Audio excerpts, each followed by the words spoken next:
Assalamualaikum warahmatullahi wabarakatuh. Para penonton yang hormati sekalian, saya sangat gembira kerana tuan-tuan masih bersama dengan saya lagi untuk mencedok sedikit ilmu yang saya ada mengenai ilmu keibubapaan, parenting namanya, untuk kita mendidik anak-anak kita supaya jadi insan-insan yang seimbang, insan yang soleh dan insan yang solehah.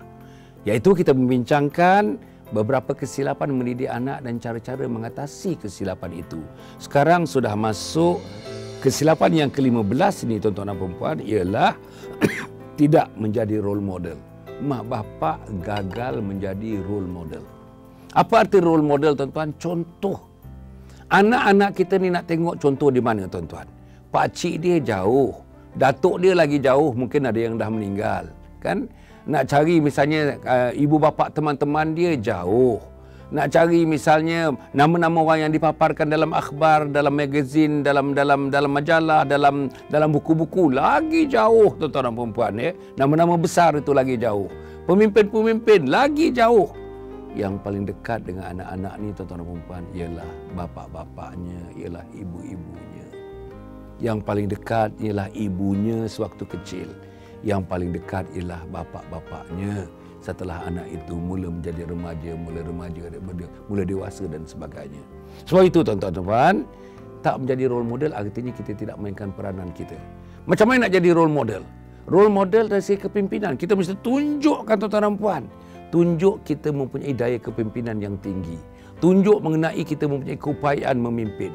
Tunjuk kita mempunyai traits, mempunyai kemahuan-kemahuan, mempunyai karakteristik untuk menjadi pemimpin. Tunjukkan kita pimpinan kita ni tuan-tuan, di pejabat pun orang suka kita, di luar pejabat pun orang suka kita, dalam jiran tetangga pun orang suka kita, kita tak dalam keluarga pun anak-anak termasuk seluruh ahli keluarga menyukai kita sebagai pemimpin mereka. Dan ini yang kita kena buat. Tuan-tuan dan puan, dalam hal ini kita tunjuk role model. Apa role modelnya? Okey, role model dari segi mulut, kata-kata yang baik, kata-kata yang sentiasa memberi semangat, kata-kata yang lunak, kata-kata yang lembut, kata-kata yang diucapkan dalam kata-kata itu ada respectability, dalam kata-kata itu unsur ada identity, dalam kata-kata itu ada unsur memujuk dan merayu, dalam kata-kata itu saudara disukai, disenangi. Apa lagi? Apa lagi? Perangai kita, perbuatan kita, cara kita bercakap, cara kita berjalan, cara kita makan, cara kita minum, cara kita melayan tetamu. Yang pentingnya, cara kita melayan isteri kita dan isteri melayan suami dia. Macam mana? Kasar dia, kasarlah anak besok. Lembut dia, lembutlah anak besok. Tak sempurna dia, tak sempurnalah anak besok. Sempang perenang dia, sempang perenanglah anak besok. Tuan-tuan, macam mana lagi? Nak tunjukkan kita punya daya kepimpinan, role model kita ni ialah macam mana kita jaga diri kita tuan-tuan.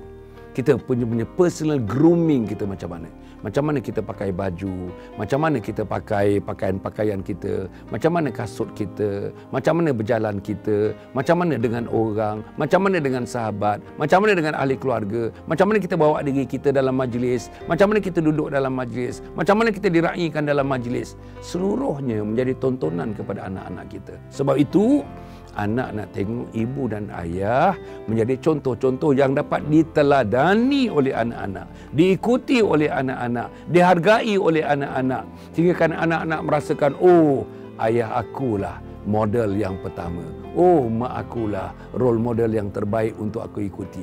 Inilah role model yang sebenarnya. Role model yang aku lahir daripada mereka. Role model yang aku inilah anak-anak titisan darah-darah daripada mereka. Role model yang datangnya daripada mereka yang paling rapat secara fizikal, yang paling rapat daripada sudut fisiologi, yang paling rapat dari sudut pertalian keluarga, dan yang paling rapat daripada sudut hubungan persaudaraan kekeluargaan di antara kita yang namanya ibu dan ayah itu.